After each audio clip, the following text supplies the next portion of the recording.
स्वागत है मेरे प्यारे पवित्र आत्माओं, मेरे अभिषिक्तों को मत छुओ और मेरे भविष्यवक्ताओं को कोई हानि न पहुंचाओ। ये कोई सुझाव नहीं है, ये एक ब्रह्मांडीय चेतावनी है, क्योंकि जब ईश्वर कहता है मत छुओ तो उसका मतलब सिर्फ शारीरिक रूप से नहीं होता। उसका मतलब है उन पर झूठ मत बोलो, उनके खिलाफ साजिश मत रचो, उनके बारे में गपशप मत करो और अपनी ही सुरक्षा के लिए उन्हें कम मत आंको। मैं तुम्हें कुछ क्रूरतापूर्ण ईमानदारी से बताता हूँ, जब तुम एक चुने हुए का अनादर करते हो तो तुम सिर्फ असभ्य नहीं हो रहे हो, तुम खतरनाक आध्यात्मिक क्षेत्र में अतिक्रमण कर रहे हो और स्वर्ग रसीदें रखता है।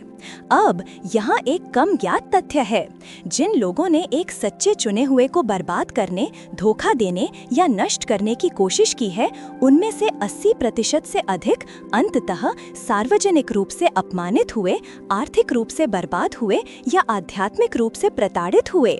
संयोग से नहीं बल्कि परिणाम से, क्योंकि ईश्वर अपने पात्रों के बारे में कभी नहीं खेलता। और तुम जानना चाहते हो कि क्या जंगली है? वही मुंह जिन्होंने उन्हें पागल कहा था, एक दिन फुसफुसाएंगे, वो ईश्वर द्वारा भेजा गया था, ठीक इससे पहले कि उनका अपना जीवन डॉलर स्टोर के जूतों के फीतों की तरह खुल जाए। हाँ, ये मजाकिया है जब तक कि तुम्हारा कर्म तुम्हारा चेहरा पहने हुए सामने ना आ जाए। ये तुम्हारा औसत लोगों से अच्छा व्यवहार करो संदेश नहीं है, ये एक दिव्य कानूनी नोटिस है। और अगर तुम कभी कमरे में चुने हुए व्यक्ति रहे हो, परिवार में बलि का बकरा रहे हो या वो रोशनी रहे हो जिसे उन्होंने बुझाने की कोशिश की थी, तो तुम पहले से ही जानते हो कि ईश्वर सिर्फ अपने चुने हुए लोगों की रक्षा नहीं करता है, वो उनका बदला लेता है। तो कमर कस लो, क्योंकि इस वीडियो में मैं तुम्हें ठीक ठीक ये दिखाने जा रही हूँ कि ईश्वर लोगों को चुने हुए लोगों का अनादर करने की अनुमति क्यों देता है, सिर्फ इसलिए ताकि वो उन्हें उसी ऊर्जा से न्याय कर सके जो उन्होंने दी थी। हम कुछ भी मीठा नहीं कर रहे हैं, हम कच्चे आध्यात्मिक कानून, दिव्य प्रतिशोध और उस क्रूर सच्चाई के बारे में बात कर रहे हैं कि जब लोग उसे छूते हैं जिसे स्वर्ग ने अभिषेक किया है तो क्या होता है। चलो शुरू करते हैं।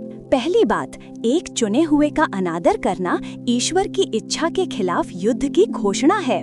जब कोई एक चुने हुए का अनादर करता है तो वे सिर्फ एक व्यक्ति का अपमान नहीं कर रहे हैं, वे ईश्वर के फैसले का अपमान कर रहे हैं। ये गर्व या अहंकार से गहरा है, ये विद्रोह है। देखो, चुने हुए लोग खुद को नहीं चुनते हैं, वे ईश्वर द्वारा एक विशिष्ट उद्देश्य की सेवा के लिए हाथ से चुने जाते हैं। अक्सर एक ऐसा उद्देश्य जो उन झूठों, भ्रमों और भ्रष्टाचार को खतरा पहुंचाता है। तो जब कोई एक चुने हुए का मजाक उड़ाता है, उसे नीचा दिखाता है या उसे नीचे गिराने की कोशिश करता है, तो वे अनिवार्य रूप से कह रहे हैं, ईश्वर तुमने गलत किया। ये साहसिक नहीं है, ये खतरनाक है। जो लोग नहीं समझते हैं वो ये है कि एक चुने हुए का अनादर करना एक शाही ईश्वर के सामने अपना मुंह चलाने के आध्यात्मिक बराबर है, ये जाने बिना कि राजा पर्दे के पीछे से देख रहा है।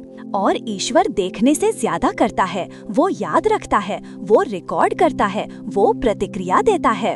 अनादर बाहर से आकस्मिक लग सकता है, लेकिन ये आध्यात्मिक क्षेत्र में अलार्म बजाता है। स्वर्ग इसे देखता है और ये कंधा नहीं उचकाता है, ये प्रतिक्रिया करता है। पागलपन वाला हिस्सा, ज्यादातर लोग जो चुने हुए लोगों के खिलाफ आते हैं, उन्हें ये भी नहीं पता होता है कि वे उन्हें क्यों नापसंद करते हैं। ये व्यक्तित्व नहीं है, ये उपस्थिति है, ये वो अभिषेक है जो उन राक्षसों को परेशान करता है। चुने हुए लोग एक कमरे में आते हैं और अचानक नकाब फिसल जाते हैं, रहस्य उजागर महसूस होते हैं और झूठ घबरा जाते हैं। इसीलिए लोग भड़कते हैं, लेकिन ऐसा करते हुए वे उसके खिलाफ युद्ध की घोषणा करते हैं जिसे ईश्वर उस व्यक्ति के माध्यम से ठीक करने की कोशिश कर रहा है। और यहाँ एक किकर है, ईश्वर अपने फैसलों का जोरदार बचाव करता है। वही लोग जो चुने हुए पर हंसे थे, अंततः उन्हें उनकी जरूरत पड़ेगी। वही मुंह जिन्होंने निंदा की थी माफी बोलेंगे,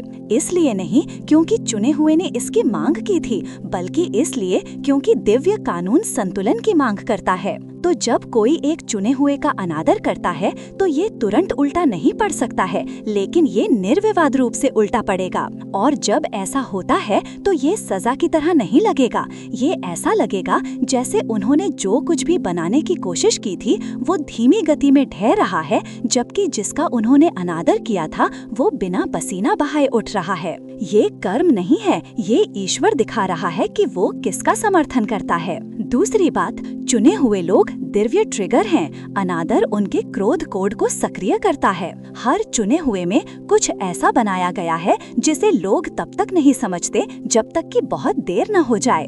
एक आध्यात्मिक रक्षा प्रणाली जो उस क्षण सक्रिय हो जाती है जब उनका अनादर किया जाता है। ये हमेशा जोरदार नहीं होता है, ये हमेशा दिखाई नहीं देता है, लेकिन ये वास्तविक है। अनादर को एक चुने हुए द्वारा सिर्फ व्यक्तिगत रूप से नहीं लिया जाता है, ये एक दिव्य श्रृंखला प्रतिक्रिया शुरू करता है जिसे वे भी नियंत्रित नहीं कर सकते हैं। ऐसा इसलिए है क्योंकि उनका बुलावा सुरक्षा के साथ आता है और वो सुरक्षा उसकी एक तेज धार होती है। जब कोई एक चुने हुए का अनादर करता है तो वे कुछ प्राचीन, कुछ उनके काम में तार से जुड़े हुए को ट्रिगर कर रहे हैं। ये एक आध्यात्मिक घबराहट बटन दबाने जैसा है, सिवाय इसके कि ये मदद के लिए नहीं बुलाता है, ये न्याय के लिए बुलाता है। उस तरह का नहीं जिसके लिए तुम भीख मांगते हो, बल्कि उस तरह का जो आता है चाहे तुम तैयार हो या नहीं। और ये हमेशा आकाश से बिजली के रूप में नहीं आता है, ये बंद दरवाजों, बर्बाद अवसरों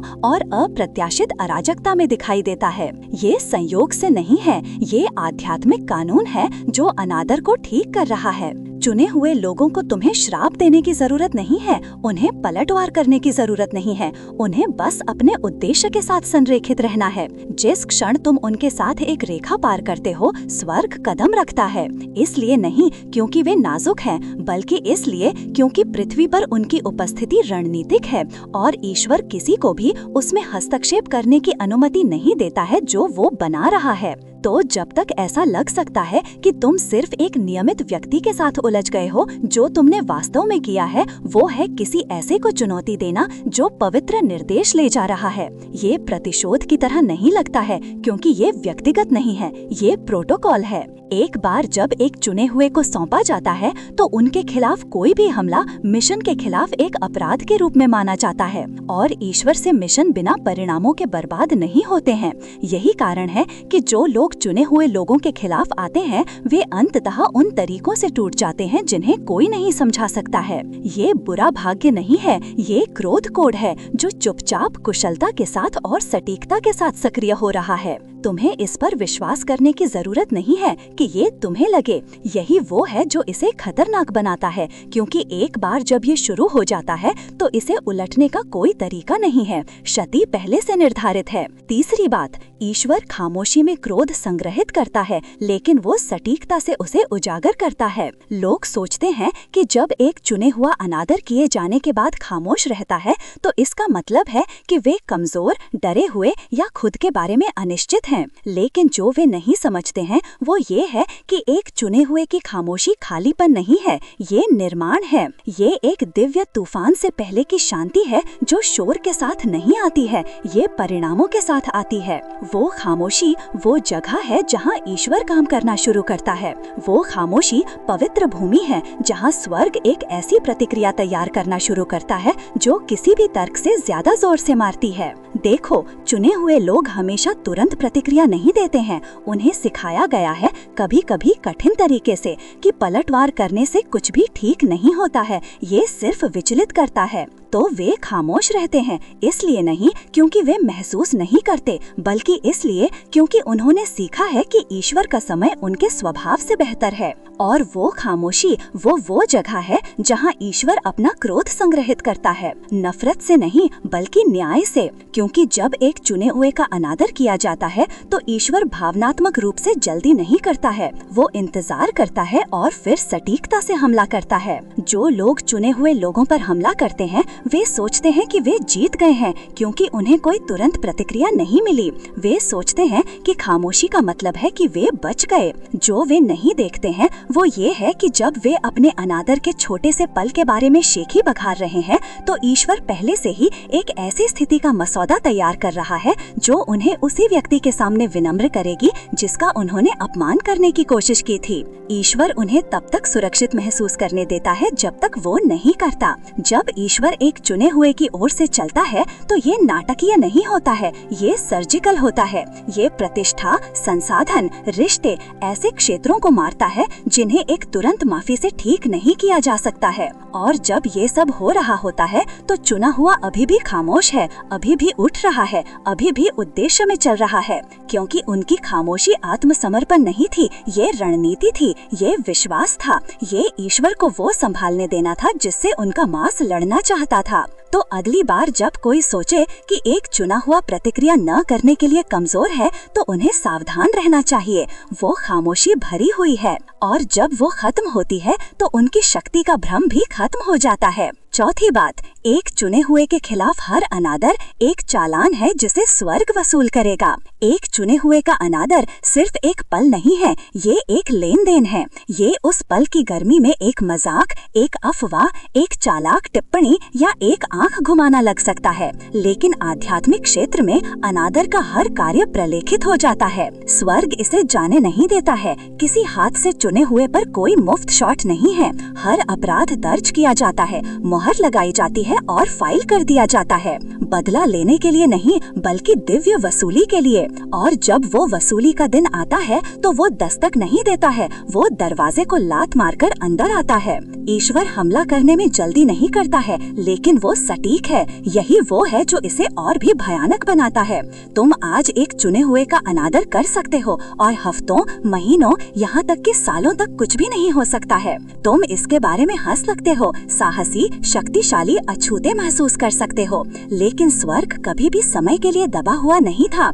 ईश्वर जितना ज्यादा इंतजार करता है, ब्याज उतना ही भारी होता है, सबक उतना ही गहरा होता है। और जब तक वो वसूल करने आता है, तुम सिर्फ उसके लिए वापस भुगतान नहीं कर रहे हो जो तुमने कहा या किया था, तुम उस अहंकार के लिए भुगतान कर रहे हो जो तुम करते समय पहने हुए थे। और यहाँ ये और भी जोर से मारता है, ईश्वर हमेशा सीधे तुम पर निर्णय का लक्ष्य नहीं रखता। तुम्हारे बच्चों को उन आग से गुजरने देता है जो तुमने शुरू की थी।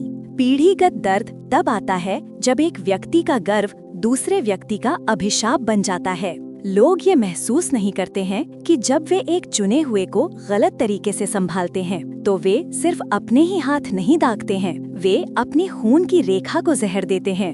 अनादर उनके साथ नहीं मरता है, ये तब तक जीवित रहता है जब तक कि कर्ज पूरी तरह से चुका नहीं दिया जाता। इसीलिए कुछ परिवार उन ढर्रों से प्रेतवादित होते हैं जिन्हें वे तोड़ नहीं सकते। गरीबी, बीमारी, विश्वासघात, हानि वे चुड़ैलों द्वारा शापित नहीं हैं, वे दिव्य सुधार के अधीन हैं, क्योंकि उनसे पहले किसी ने ईश्वर के एक पात्र को गलत तरीके से संभाला था। और स्वर्ग नहीं भूलता है। इससे कोई फर्क नहीं पड़ता कि कोई कितना सफल, आध्यात्मिक या अछूत महसूस करता है। अगर एक चुने हुए का अनादर किया गया था तो चालान अभी भी खुला है और एक दिन चुपचाप, पूरी तरह से और बिना किसी चेतावनी के ईश्वर वसूल करेगा। पांचवी बात, ईश्वर उन्हीं लोगों का इस्तेमाल करेगा जिन्होंने तुम पर शक किया था तुम्हारी वापसी की घोषणा करने के लिए। एक चुने हुए का अनादर एक मोड़ के साथ आता है, क्योंकि ईश्वर सिर्फ खामोशी में सही नहीं ठहराता है, वह पूरी चीज को एक मंच निर्माण में बदल देता है। और सबसे अच्छी बात, वह ये सुनिश्चित करता है कि वही लोग जिन्होंने आंखें घुमाई, बंद दरवाजों के पीछे हंसे और चुने हुए को भ्रामक कहा, वही है जिनका वह उनके उदय का प्रसारण करने के लिए उपयोग करता है। ये बदला नहीं है, ये अपनी बेहतरीन पर दिव्य विडंबना है। जब ईश्वर एक चुने हुए को पुनर्स्थापित करता है तो वह इसे सार्वजनिक रूप से, रणनीतिक रूप से और अनअपोलोजेटिकली करता है। जिन लोगों ने कभी शक किया, मजाक उड़ाया या चुने हुए को खारिज कर दिया, वे अचानक खुद को उनका नाम उन कमरों में दोहराते हुए पाते हैं जिनकी उन्होंने कभी कल्पना नहीं की थी। वफादारी से नहीं, जरूरत से। वही मुंह जिन्होंने अनादर फुसफुसाया था अब प्रशंसा के साथ गूंजते हैं, कभी कभी जुनून के साथ भी।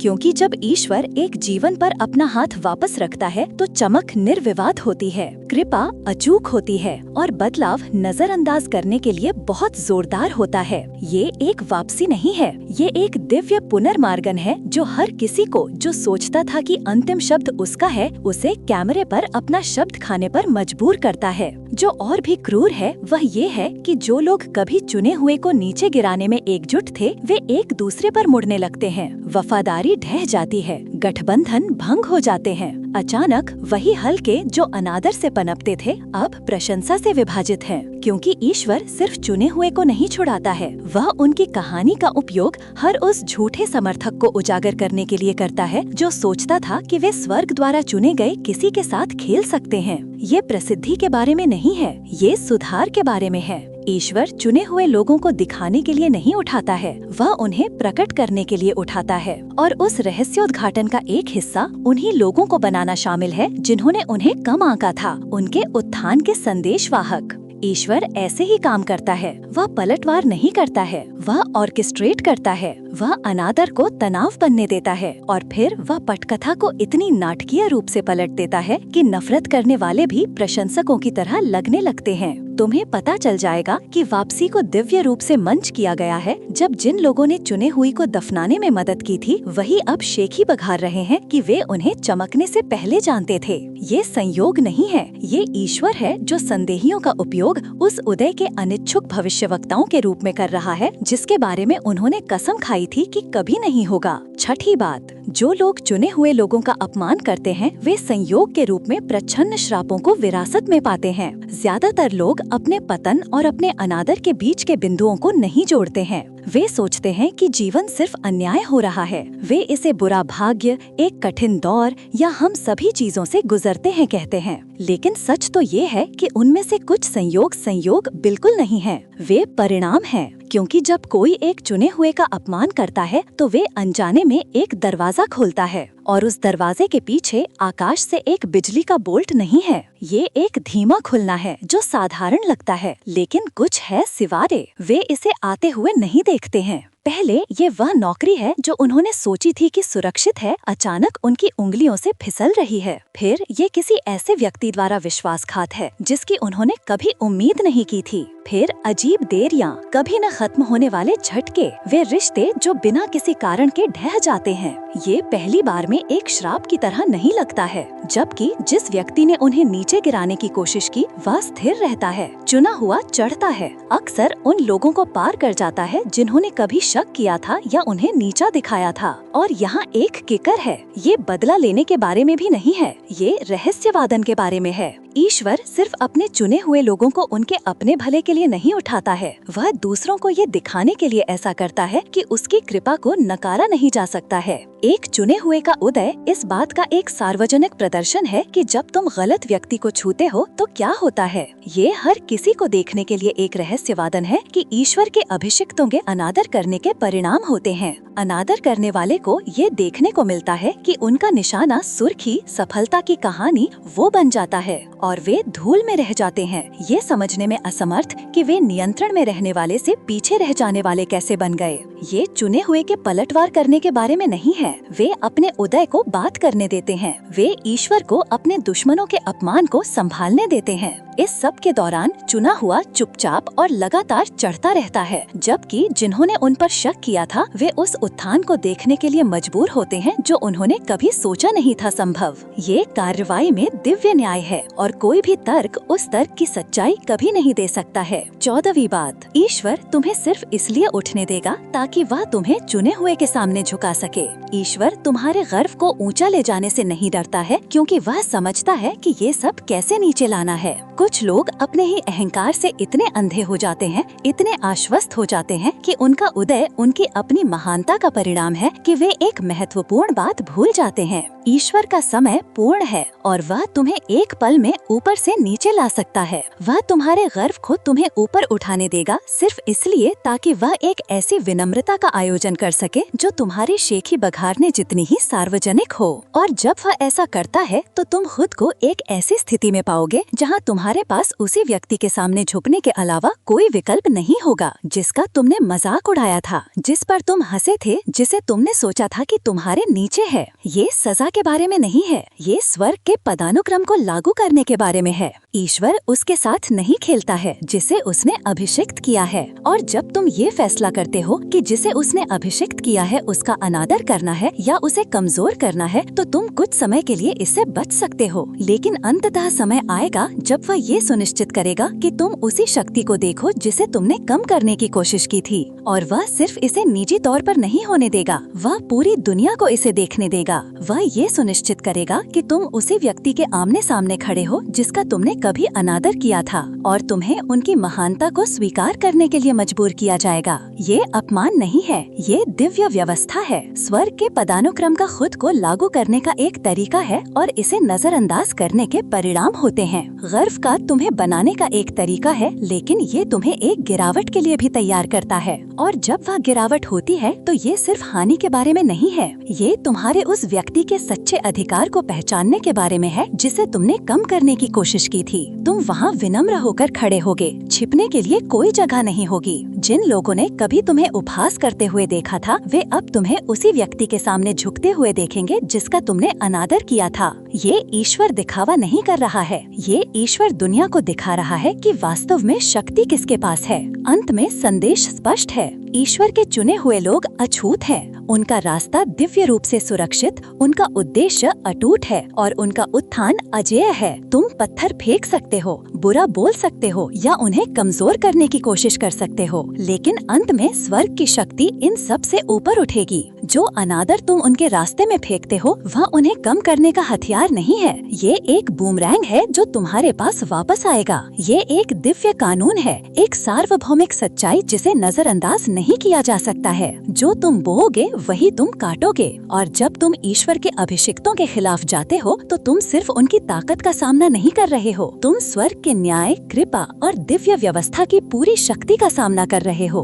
तो इसे याद रखो, चुने हुए लोगों को लड़ने की जरूरत नहीं है, उन्हें बहस करने, समझाने या पलटवार करने की जरूरत नहीं है। वे बस उठते हैं, और जब ईश्वर उन्हें उठाता है तो ये सिर्फ उनके लाभ के लिए नहीं है, ये हर किसी के देखने के लिए है। हर अनादर, हर मजाक, हर हमला एक रहस्यवादन के लिए एक सेटअप है, सिर्फ उनके लिए नहीं बल्कि तुम्हारे लिए भी, क्योंकि ईश्वर की महिमा हमेशा उन छायाओं से ज्यादा चमकेगी जो लोग डालने की कोशिश करते हैं। और एक दिन तुम पूरी शक्ति से सच्चाई को देखोगे। तुम देखोगे कि एक चुना हुआ, चाहे उसे कितनी भी बार नीचे गिराया गया हो, लंबा खड़ा होगा, विजयी और स्वर्ग की इच्छा के साथ अनअपोलोजेटिकली संरेखित। तो ये उन सभी को एक अनुस्मारक होने दो जो अपमान करने की हिम्मत करते हैं। ईश्वर नहीं भूलता है, वह एक भी चीज नहीं छोड़ता है, और जब दिव्य न्याय के खुलने का समय होता है तो उसकी डिजाइन की सच्चाई से बचने का कोई तरीका नहीं है। चुने हुए लोगों को लड़ने की जरूरत नहीं है, उन्हें बस अपने उद्देश्य में खड़े रहने की जरूरत है, और जब वे ऐसा करते हैं तो बाकी सब कुछ अपनी जगह पर आ जाता है और हर गलत को सही किया जाता है।